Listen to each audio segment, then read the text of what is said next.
চাৰ্জশ্বিটত কি আছে সবিশেষ আমি জানিব পৰা নাই কিন্তু এটা বাক্য আমি খবৰ পাইছোঁ যে অধিবক্তা এগৰাকীয়ে কৈছে যে হুৰুঙা থাকিব পাৰে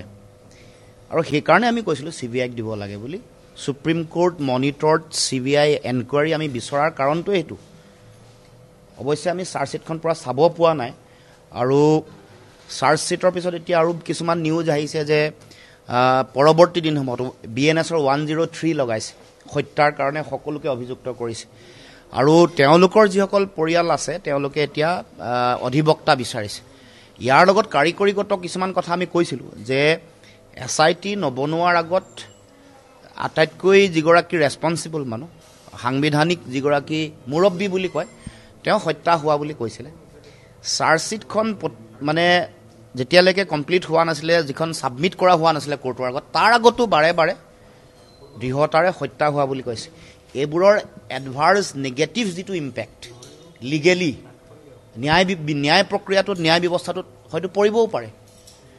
সেইকাৰণে কৈছিলোঁ যে এই কথা বতৰাবোৰে অভিযুক্তসকলক হুৰুঙাৰে তেওঁলোকে দুখমুক্ত হোৱাৰ সুযোগটো ন্যায়ালয়ত মুখ্যমন্ত্ৰীয়ে নিজে গঢ়ি দিছে নেকি এইবোৰ কথাও পৰৱৰ্তী দিনসমূহত আছে কিন্তু আমি সকলোৱে জুবিনদাৰ ন্যায় প্ৰাপ্তিৰ কাৰণে আমি যুঁজি আছোঁ আৰু সেইকাৰণে আমি আশাবাদী আজি কেৱল মাত্ৰ অধিবক্তা এগৰাকীৰ মই একো চাব পোৱা নাই কিছু মোৰ মেছেজহে আহিছে যে কৈছে যে হুৰুঙা থাকিব পাৰে এই বাক্যটোৰ পৰা এইটোৱে প্ৰমাণ হয় যে ইয়াত CBI এনকুৱাৰীৰ প্ৰয়োজনীয়তা আছিলে আৰু সুপ্ৰিম কোৰ্ট মনিটৰ্ড CBI এনকুৱাৰী সেইটো আজিও আমি কৈছোঁ কাৰণ মুখ্যমন্ত্ৰীগৰাকীয়ে গোটেই তদন্ত প্ৰক্ৰিয়া চলি থকাৰ মাজত যেনেধৰণে যিবোৰ কথা ক'লে এখন সেন্সেশ্যন নাটক হৈ থকা নিচিনাকৈ সেন্সেশ্যনেল নাটক হৈ থকা নিচিনাকৈ সৰ্বসাধাৰণ জনগণক উত্তেজনা দিব পৰা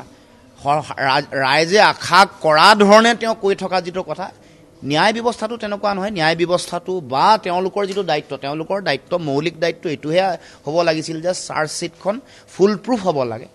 প্লেচ অফ অকাৰেঞ্চ য'ত আছে ছিংগাপুৰত যিসকল মানুহ মৃত্যুৰ সময়ত আছিলে চবকে ধৰি আনি কৰায়ত্ব কৰি অসমত ৰাখিব লাগিছে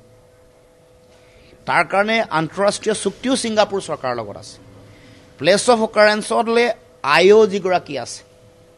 সেইগৰাকী যাব লাগিছিল এই নোযোৱাৰ কাৰণবোৰ কি হ'ব আমি পৰৱৰ্তী দিনত পৰ্যালোচনা কৰিম কিন্তু আমাৰ মৌলিক বিষয়টোৱে হ'ব যে জুবিনদাৰ ন্যায় মৃত্যু বা মুখ্যমন্ত্ৰীৰ ভাষাত যিটো হত্যা এই হত্যাৰ ন্যায় পাব লাগিব মুখ্যমন্ত্ৰীয়ে 8 বছৰ আগৰ পৰা এই কথাবোৰ জনা বুলি কৈছে 5 বছৰ প্ৰায় 5 বছৰ তেওঁ মুখ্যমন্ত্ৰীয়ে হ'ল গতিকে তেওঁৰ নিশ্চয় দায়িত্ব আছে তেওঁৰ এই দায়িত্বত কিয় বিফলতা তেওঁ মূৰ পাতি ল'বনে নলয় এইটো মূল কথা যে তেওঁ মুখ্যমন্ত্ৰী চলি থকা কালত গৃহমন্ত্ৰী হৈ থকাৰ সময়ত 8 বছৰ আগৰ পৰা গম পোৱাৰ যিটো ষড়যন্ত্ৰ এই ষড়যন্ত্ৰটো পৰ্দাফাছ কৰি যিসকল ইয়াৰ লগত ষড়যন্ত্ৰৰ লগত জড়িত হৈ আছে জাতীয় সম্পদগৰাকী মৃত্যুৰ মুখলৈ তিলকে এৰি দিয়াৰ যিবোৰ কথা এই কথা বতৰাবোৰ অসমৰ জনগণে জানিব খুজিছে আৰু মুখ্যমন্ত্ৰীৰ কাম কাজত আৰু মানুহে ৰহস্যৰ গুণ পাইছে ৰৈ বিনালেখন আজিলৈকে মুখ্যমন্ত্ৰী চাবলৈ সময় উলিয়াব নোৱাৰিলে এইবোৰ কথাত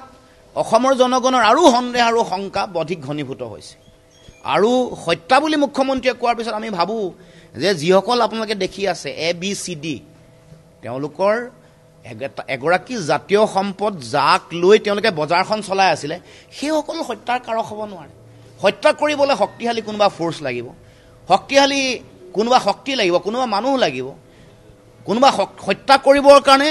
তেওঁৰ যিটো প্ৰভাৱ জাতীয় জীৱনত আদৰ্শগত যিটো প্ৰভাৱ সমাজ জীৱনত যিটো প্ৰভাৱ